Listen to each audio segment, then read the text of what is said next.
Hi hello ನಮಸ್ಕಾರ ಎಲ್ಲರಿಗೂ. ಬೆಳಕಿನ ಹಬ್ಬ ದೀಪಾವಳಿಯ ಶುಭಾಶಯಗಳು ತಮ್ಮೆಲ್ಲರಿಗೂ ಕೂಡ.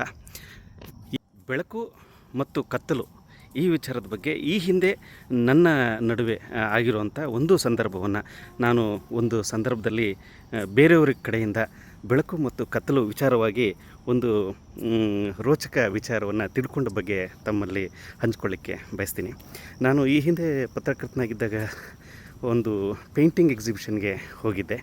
ಆ ಪೇಂಟಿಂಗ್ ಎಕ್ಸಿಬಿಷನಲ್ಲಿ ನಾನು ಗಮನಿಸಿದ್ದೇನಂತಂದರೆ, ಅವರು ಎಲ್ಲ ಪೇಂಟಿಂಗ್ಗಳನ್ನು ಬ್ಲ್ಯಾಕ್ ಕ್ಯಾನ್ವಸ್ ಮೇಲೆ ಮಾಡಿದಂಥದ್ದು. ಬ್ಲ್ಯಾಕ್ ಕಪ್ಪು ಕ್ಯಾನ್ವಸ್ ಮೇಲೆ ಯಾಕೆ ಮಾಡಿದ್ದಾರೆ ಅನ್ನುವಂಥದ್ದು ನನಗೆ ಒಂದು ಅಂದರೆ ಗಮನಿಸಿದ ವಿಚಾರ ಆಗಿತ್ತು. ನಾನು ಎಲ್ಲ ಪೇಂಟಿಂಗ್ಗಳನ್ನು ನೋಡ್ಕೊಂಡು ಬಂದು ಆದಮೇಲೆ ಎಲ್ಲ ವಿಚಾರಗಳನ್ನು ಅವರ ಜೊತೆ ಮಾತಾಡಿ ಆದಮೇಲೆ ನಾನು ಈ ಪ್ರಶ್ನೆಯನ್ನು ಕೇಳಿದೆ, ನಿಮ್ಮ ಎಲ್ಲ ಪೇಂಟಿಂಗ್ಗಳು ಬ್ಲ್ಯಾಕ್ ಕ್ಯಾನ್ವಸ್ ಮೇಲೆ ಮಾಡಿದ್ದೀರಾ ಯಾಕೆ ಅಂತ. ಅದಕ್ಕೆ ಅವರು ಹೇಳಿದ್ದು ಉತ್ತರ ಏನಂತಂದರೆ, ಕತ್ತಲು ಬ್ಲ್ಯಾಕ್ ಪರ್ಮನೆಂಟು, ಬಿಳಿ ಅಥವಾ ಬಣ್ಣ ಟೆಂಪರರಿ ಅಂತ. ಅಂದರೆ ನಾವು ನಭೋಮಂಡಲವನ್ನು ನಾವು ವಿಶ್ಲೇಷಣೆ ಮಾಡುವುದಾದರೆ ನಮಗೆ ಬೆಳಕು ತಾತ್ಕಾಲಿಕ, ಕತ್ತಲೇನೇ ಶಾಶ್ವತ ಅನ್ನೋಂಥ ವಿಚಾರ ಕಾಣುತ್ತೆ, ಗೊತ್ತಾಗುತ್ತೆ ಅನ್ನೋಂಥ ವಿಚಾರವನ್ನು ಆ ಪೇಂಟಿಯರು ಅವರು ಹೇಳಿದರು. ಸೊ ಅವರು ಹೆಸರು ನನಗೆ ನೆನಪಿಲ್ಲ ಯಾರು ಪೇಂಟ್ರ್ ಅಂತ. ಸೊ ಅಷ್ಟು ಅದ್ಭುತವಾದ ಒಂದು ಕಲಾಕೃತಿಗಳನ್ನು ರಚಿಸಿದ್ರು. ಅದನ್ನೆಲ್ಲ ನೋಡಿ ಭಾಳ ಜನ ಖುಷಿಪಟ್ಟರು.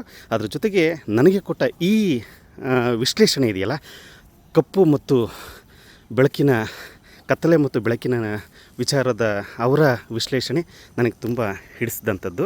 ಸೊ ಹಾಗಾಗಿ ಬೆಳಕಿನ ಹಬ್ಬ ಅನ್ನುವಂಥ ವಿಚಾರ ಇದು ವರ್ಷಕ್ಕೊಮ್ಮೆ ಬರುತ್ತೆ ಅಷ್ಟೇ. ಸೊ ದೀಪಾವಳಿ ಹಬ್ಬ ಇದೊಂದು ವಿಶೇಷ ವಿಚಾರ ನಿಮ್ಮ ಜೊತೆ ಹಂಚ್ಕೋಬೇಕು ಅಂತ ಅನ್ನಿಸ್ತು. ಇನ್ನೊಂದು ವಿಚಾರ ಏನಪ್ಪ ಅಂತಂದರೆ, ಇದು ತಥಾಗತ ಗೌತಮ್ ಬುದ್ಧ ಅವರಿಗೆ ಜ್ಞಾನೋದಯ ಆದಂಥ ದಿನ ದೀಪಾವಳಿ ಹಬ್ಬ ಅಂತ ಹೇಳ್ತಾರೆ. ಅದು ಜ್ಞಾನೋದಯ ಆದಮೇಲೆ ಅದು ಅವರು ಮತ್ತೆ ಅವರು ಬಾಲ್ಯದಲ್ಲಿ ರಾಜ್ಯವನ್ನು ಬಿಟ್ಟು ಅವರು ಹೋದಂಥದ್ದು, ಸತ್ಯವನ್ನು ಕಂಡುಹಿಡ್ಕೋಬೇಕು ಅನ್ನೋವಂಥ ಕಾರಣಕ್ಕೋಸ್ಕರ. ಅದಾದಮೇಲೆ ಅವ್ರಿಗೆ ಜ್ಞಾನೋದಯ ಆದಮೇಲೆ ಮತ್ತೆ ಅವರು ರಾಜ್ಯಕ್ಕೆ ಮರಳ್ತಾರೆ. ಆಗ ಅವರ ತಂದೆ ಶುದ್ಧೋಧನ ರಾಜ ಅವನಿಗೆ ಭಾಳ ಖುಷಿಯಾಗುತ್ತೆ, ನಮ್ಮ ಮಗ ಮತ್ತೆ ಮರಳಿ ರಾಜ್ಯಕ್ಕೆ ಬರ್ತಾಯಿದ್ದಾನೆ ಅಂತೇಳಿ. ಸೊ ಆಗ ಆ ರಾಜ್ಯದಲ್ಲಿ ಎಲ್ಲರೂ ಕೂಡ ದೀಪವನ್ನು ಬೆಳಗಬೇಕು, ನನ್ನ ಮಗ ಸನ್ಯಾಸಿ ಆದರೂ ಪರವಾಗಿಲ್ಲ ರಾಜ್ಯಕ್ಕೆ ಮರಳ್ತಾ ಇದ್ದಾನೆ, ಆ ಕಾರಣ ಎಲ್ಲರಿಗೂ ಕೂಡ ಇದು ಒಂದು ಸಂಭ್ರಮದ ವಿಚಾರ. ಹಾಗಾಗಿ ಇಡೀ ರಾಜ್ಯದಲ್ಲಿ ದೀಪಗಳನ್ನು ಬೆಳಗಿಸ್ಬೇಕು ಅಂತಂದೇಳಿ ಆದೇಶ ಮಾಡ್ತೇನೆ. ಆ ಪ್ರಕಾರವಾಗಿ ಎಲ್ಲರೂ ಕೂಡ ದೀಪವನ್ನು ಬೆಳೆಸ್ತಾರೆ. ಆ ಒಂದು ಹಿನ್ನೆಲೆಯಲ್ಲಿ ನಮ್ಮ ದೀಪಾವಳಿ ಹಬ್ಬ ಇದೆ ಅನ್ನುವಂಥದ್ದು ಗೌತಮ ಬುದ್ಧನ ವಿಚಾರವಾಗಿ ಹೇಳುವಂಥ ದೀಪಾವಳಿ ಹಬ್ಬ. ಸೊ ಹಾಗಾಗಿ ಬುದ್ಧನ ಅನುಯಾಯಿಗಳು ದೀಪಾವಳಿ ಹಬ್ಬವನ್ನು ಈ ಜ್ಞಾನದ ಸಂಕೇತವಾಗಿ ಅದನ್ನು ಮಾಡ್ತಾರೆ ಅನ್ನೋಂಥ ವಿಚಾರವನ್ನು ತಮಗೆ ಹೇಳಲಿಕ್ಕೆ ಬಯಸ್ತೀನಿ. ಜೈ ಭಗವಾನ್ ಬುದ್ಧ.